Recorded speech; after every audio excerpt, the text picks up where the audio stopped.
Welcome back. We're still coming to you live from the Results Operations Center here in Johannesburg in Midrand, and we're witnessing something very big. All the media attention has now shifted to the arrival of former President Jacob Zuma, who just walked in, and I'm pretty sure he's here for. The announcement of the final results, and he must be very excited, looking at how the MK party has fared in this year's elections. I mean, if you can just look at the numbers, not just only in the KZN, but nationally, the MK party as first-time entrances doing very well. I'm going to get my colleague here, Zai Jadwa, to chat to us a bit, looking at the arrival of former President Jacob Zuma, and just the integral role he's played in South African politics. I mean, coming in at around 82 years of age, being a very strong part and backbone of the establishment of an MK party, which didn't exist about 6 months ago, and now they're the third biggest political party in South Africa. Jadwood, what do you make of this interesting, as we see, scenes of Jacob Zuma making his way into the ROC? What do you make of this, interesting, mind-boggling, amazing turn of events? I'm still trying to catch my breath. In fact, when the former president, so of course we were waiting at the entrance for him to arrive, and it took quite a while for him to arrive. But when he eventually did, it was utter chaos here at the Results Operations Center. In fact, journalists pressed against each other. And as I was walking towards our booth here just a few moments ago, I overheard a few journalists, and they made a very important observation, an interesting one, where, they're saying when Julius Malema was here earlier on, that reception that he got was mild compared to the reception that Jacob Zuma has gotten. Certainly, this does look like a manifestation of the Zuma effect. We've seen it in the polls, and now we're seeing it at the IEC Center. You speak of the Zuma effect. What is it? What makes 82-year-old Jacob Zuma, who's been literally in every kind of controversy ever since we've known him, and has been a political figure here in South Africa? I mean, you can name it all. There were rape allegations at some point. He was incarcerated not so long ago. There are issues of the arms deal, still lingering, court cases still lingering on his head. But he's still so magical. When he walks in, the room lights up. I'm not even anywhere near him, although we're in the same building, but I can feel the electricity in the air. What's so special about former President Jacob Zuma? Well, I mean, that's something that baffles analysts. It probably does baffle the ANC as well. I mean, they've been working with him for decades, and in fact, it just reminds me of an observation we made earlier on, where we noticed that the ANC had actually recalled him in 2018 as a means, or what they hoped to, by hoping that they would be able to preserve the image of the ANC by removing him, because we know how unpopular he was on a South African scale, on a national scale, around about that time. And so they recalled him, hoping to restore the image of the African National Congress. But what we're seeing today, and this year no less, is very different. It's come back to haunt them. Kicking him out has actually cost them very dearly at the polls, and that's the Zuma effect that we're talking about.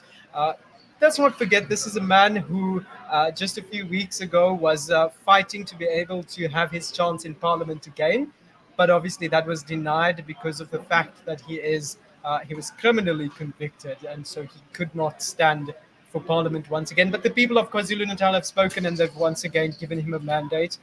Or at least his party. Let's just not confuse the two things, because he is not a candidate in the election, but he's running a party that was contesting the elections, and of course he will be pulling strings from behind the scenes.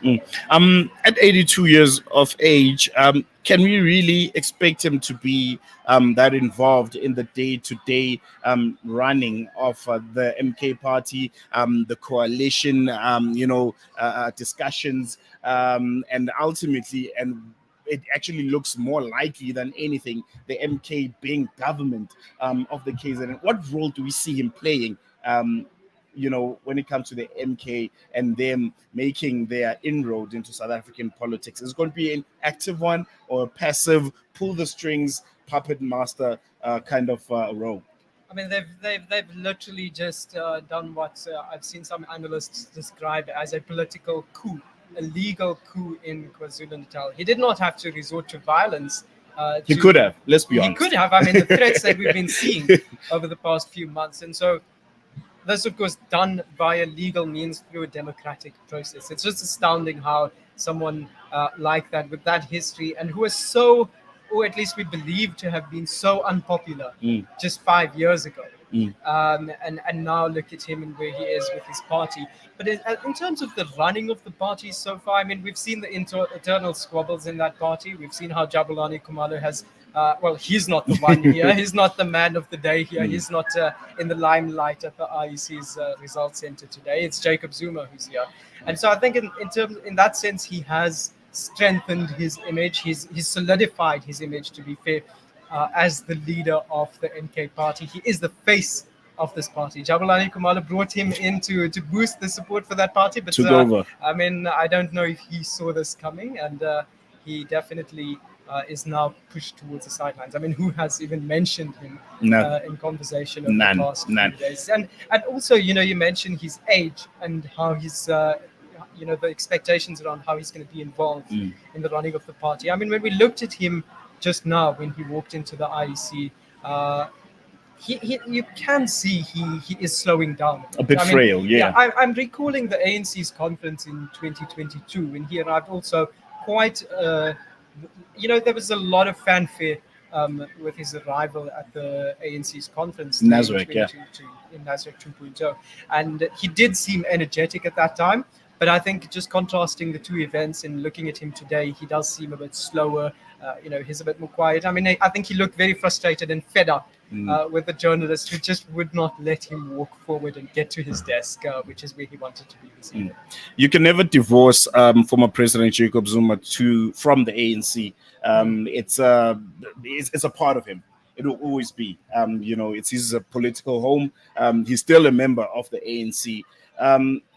If you are the ANC right now, whether you're in the executive former or you the president, Ramaphosa, you're looking at the numbers, you're looking at MK's numbers, you're looking at the noise around Jacob Zuma.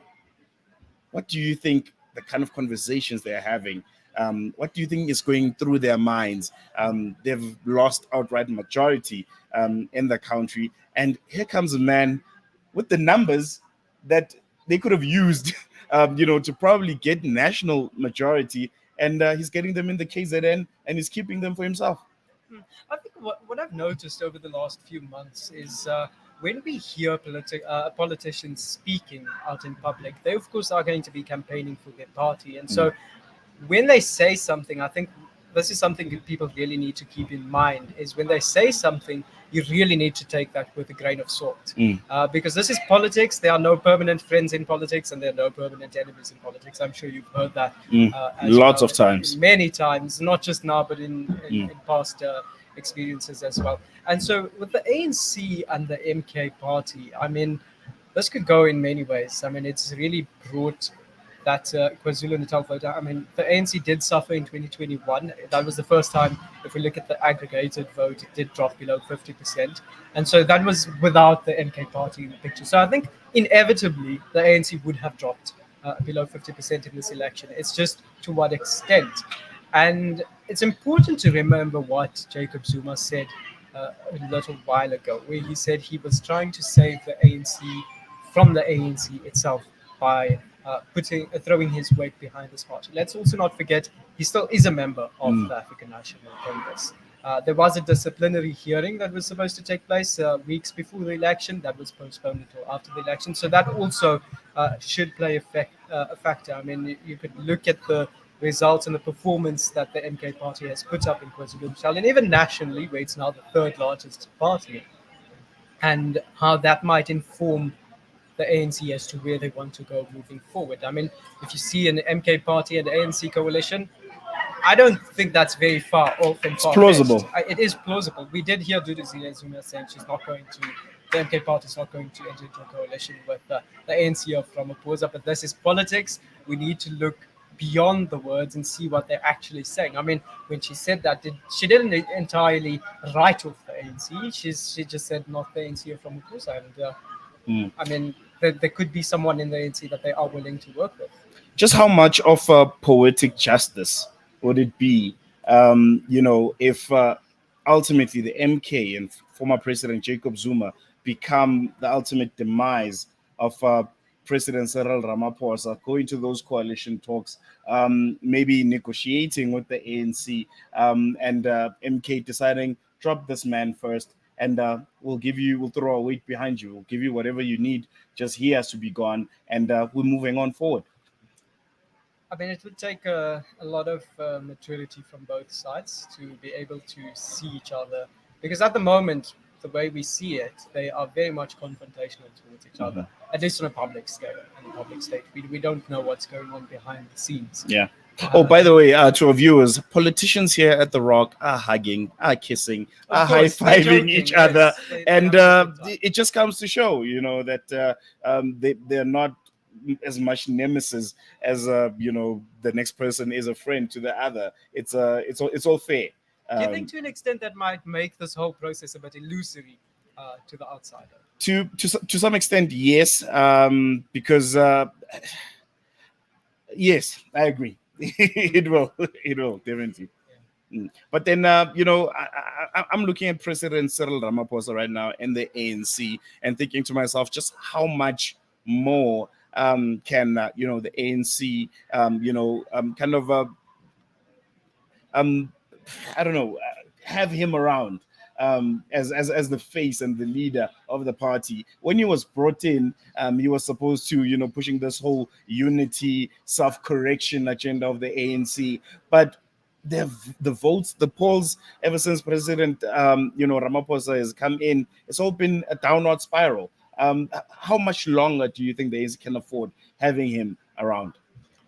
Well, I think when you look at it over the past, since forever, as long as the ANC has existed and been in government, whenever the ANC has its national conferences and to re-elect a new leadership, what we see, because the ANC conferences are not aligned with national elections, what we see is there is this period where the ANC president and the president of the country are not aligned. And so the ANC's tendency so far has generally been to recall the president of the country and replace him with the president or the new president of the party.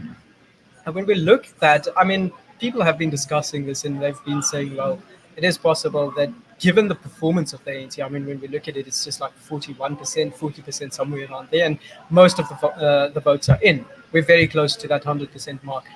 Many are saying that, well, due to this dismal performance of the ANC, they might just bring him back and recall Cyril Ramaphosa because of his performance and the performance of the party under his watch.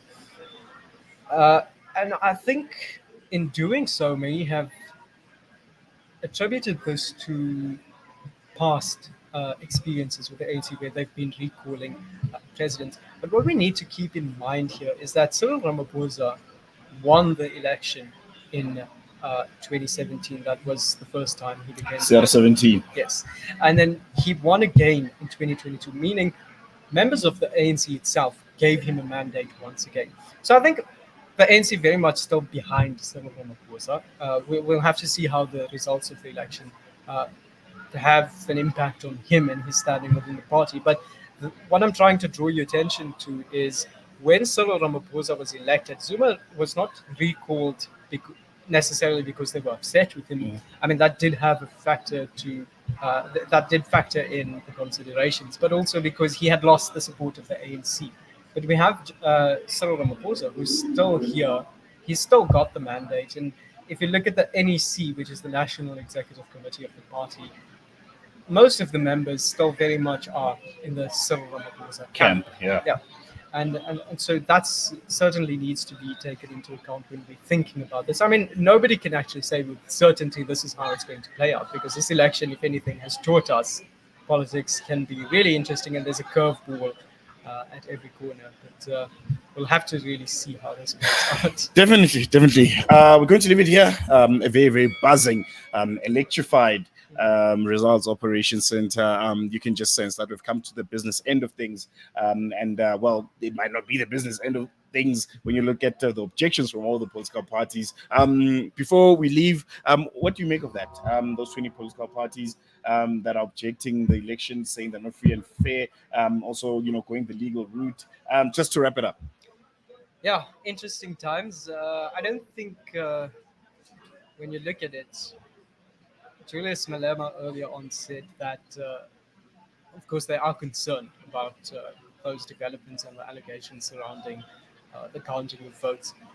But he did also say, well, if you change things and you go for a recount, you're not necessarily going to get a very drastic difference when it comes to that. And when we look at the parties that have lodged these complaints, they are the parties that, let's be honest, haven't necessarily made it into parliament. And of course, they've got to now put on this last show for their electorate, for the handful of people who did vote for them. I'm not dismissing the idea or the possibility that something went wrong, because when we look at it, they do have evidence as well. But I do think it wouldn't really have a substantial effect on the overall results of this election. I was planning to wrap this up, but we can't. We're seeing there's a press conference that's about to happen in a bit. If I'm correct, my technical producers just tell me that's Jacob Zuma. He's going to be taking a stand in a not so distant future. So we can just continue chatting. There's so much to unpack. Looking at the numbers. We're almost at 100, when it comes to all the VDs that have been counted, the voting districts. What can we make of the numbers? The MK coming in, starting obviously with national, and then we can just move on to the major provinces after that. The results have really been refreshing. So I mean, you say refreshing, I say outstanding, astounding, shaking things up. Really. Yeah. Speaking to Songezo Zibi, the leader of Rise Mzansi, which is one of the newcomers earlier, when you look at this and you see the results and the impact that the MK party has had coming into this space with such force, they really swept KwaZulu-Natal. True. If we're being honest here. And the thing is, smaller parties, there are a number of new entrants who are now going to be going into parliament. We've got the likes of Gayton McKenzie, who's going to be in parliament. You've got Durizile Zuma in parliament. You've also got Songezo Zibi, who's entirely new to politics. He came from a business space. He's from the business arena and he's now in politics. He's going to be in parliament. It's going to be interesting how he's going to manage that adjustment. But what my point here is that there are fresh faces with the result of this election. Rise Mzansi, Action SA, we look at them and we see they are quite low in terms of the votes that they've received. But what do you think is behind that? MK party? Maybe, and unfortunately, they've come at a time where there's been something that's never seen before. In South African politics. Well, maybe apart from the EFF, when they came in, but they just broke that 1 million, votes in their first, election. Okay, doing more than that, way more than that, and also leading a province. But I'm sure, looking at the campaigning, looking at a lot of people quoting the money that was put into their campaigns and the start of these organizations.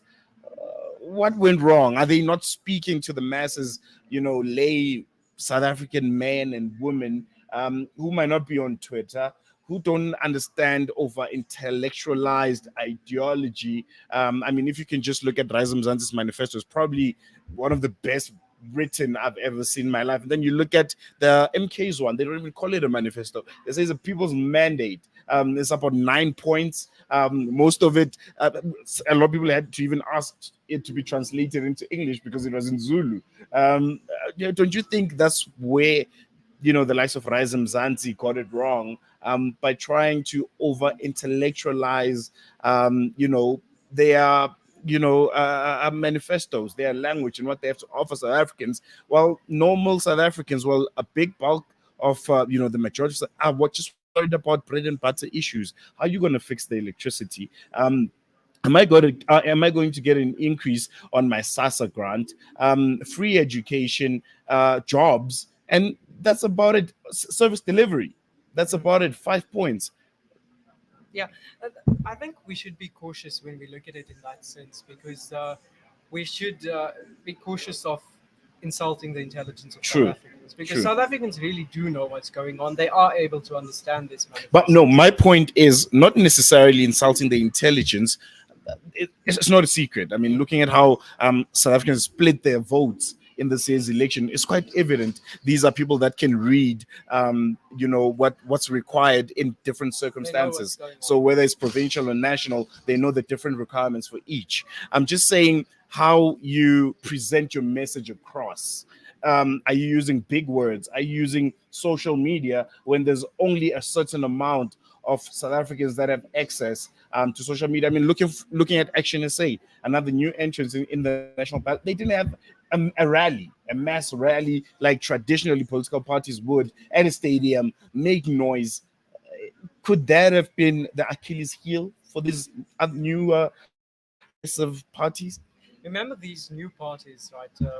Well, with the exception of Action SA to an extent and Bosa to an extent, because Musa Mamani was in parliament at one stage.